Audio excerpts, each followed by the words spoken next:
Now, regulated porn use within a certain, within a healthy adult or healthy adults who consume it is not really a problem. It only becomes a problem when a person feels that they cannot do without consuming it, or when it reaches addiction levels. So it's very important to make this distinction, because a lot of people, when they talk to me about pornographic content and consumption, they think that it's automatically, assumed to be wrong. It's not. If it's with a consent of a healthy adult or adults consuming together, and it's not really interfering with their lifestyle, it's not really interfering with their social relationships, it's not a problem. It becomes a problem when it starts to enter into other areas of your life, like any other addiction, like drug addiction, alcohol addiction, smoking addiction, I don't know, any other addiction. Behave So gambling is a behavioral addiction.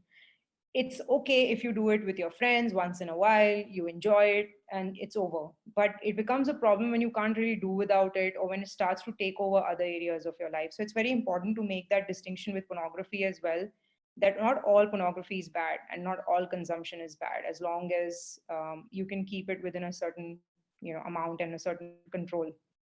um, and as I said, it's not really classified as a behavioral addiction in DSM-5, so it becomes difficult to diagnose or co-diagnose with another pathology. But of course, people with pornography addiction display the same addictive behaviors like other addictions. So, for example, hypersexual disorder has been classified in the DSM-5 as a disorder, and it has some of the key traits which a pornographic content addict or consumer might show, which is like engaging in cybersex, excessive masturbation to pornographic material, use of that's a type of it's use of pornography, telephone sex using these chat rooms, visit to sex clubs.